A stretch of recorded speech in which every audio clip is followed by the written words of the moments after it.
بہت شوق ہے آپ کو مجھے کسی اور کا ہوتا ہوا دیکھنے کا۔ اس کا سوال کمرے میں گونج گیا تھا، مگر پری کے کانوں میں جیسے شور سا بھر گیا ہو۔ وہ اس کے یوں اچانک بازو پکڑ کر کمرے میں کھینچ لانے پر ہی ششدر تھی کہ اس کے چہرے پر پھیلا غصہ اسے اندر تک دہلا گیا۔ وہ اتنا قریب تھا کہ اس کی سانسوں کی تپش پری کے وجود سے ٹکرا رہی تھی۔ ہرنی سی سہمی آنکھوں سے اس نے اس چہرے کو دیکھا جو کبھی مانوس تھا مگر آج اجنبی لگ رہا تھا۔ آپ مجھے یہاں کیوں لائے ہیں؟ اس کی آواز کپ کپائی، مگر اس کے جواب میں طنزیہ مسکراہٹ تھی، جیسے وہ پہلے ہی سب کچھ جانتا ہو، جیسے وہ اس کی خاموشی کو بھی الزام سمجھ رہا ہو۔ زارب کی نظر اس کے ہاتھ میں موجود ہینگر پر اٹک گئی، جس پر پیازی رنگ کا سوٹ جھول رہا تھا۔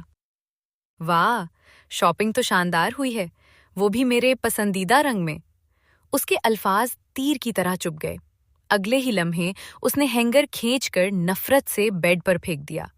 پری کا دل دھک سے رہ گیا۔ آپ نے میرے کپڑے کیوں پھینکے؟ بھائی اتنی محبت سے لائے تھے۔ وہ احتجاج کرنا چاہتی تھی، مگر اس کی آواز کمزور پڑ گئی۔ آپ کے بھائی کو میں دیکھ لوں گا۔ اس کے لہجے میں دوبیدے ہمکی تھی۔ پری نے سہم کر کہا، بھائی کو کچھ نہیں کہیں۔ تب اسے احساس ہوا کہ یہ لڑائی صرف لفظوں کی نہیں، اختیار اور انا کی ہے۔ وہ اس کے بالکل سامنے کھڑا تھا، مگر پری خود کو تنہا محسوس کر رہی تھی۔ اس کی آنکھوں میں آنسو تیر رہے تھے، مگر وہ انہیں بہنے نہیں دے رہی تھی۔ اسے لگ رہا تھا جیسے وہ دو دنیاؤں کے بیچ پھنسی ہو، ایک طرف زارب، اس کی ضد، اس کا دعویٰ، اور دوسری طرف عرفہ۔ انگلینڈ پلٹ، ڈاکٹر، پر اعتماد، مکمل۔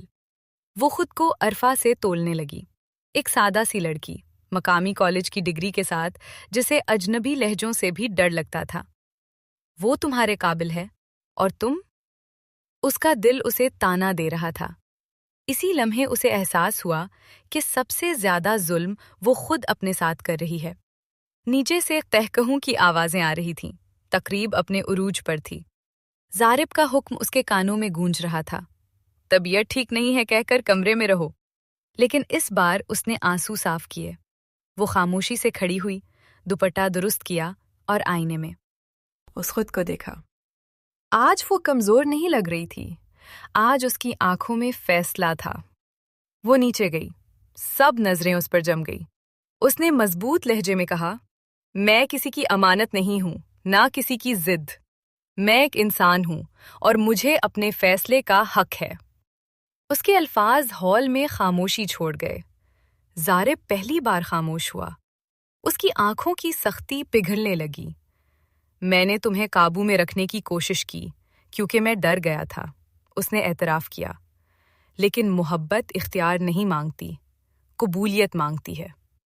عرفہ نے وقار سے سب دیکھا اور ایک قدم پیچھے ہٹ گئی۔ اس رات کوئی جشن نہ ہوا، مگر سچ جیت گیا۔ پری نے خود کو ہلکا محسوس کیا، جیسے برسوں کا بوجھ اتر گیا ہو، اور زارب نے پہلی بار سمجھا کہ کسی کو اپنا کہنے سے پہلے اسے آزاد ماننا پڑتا ہے۔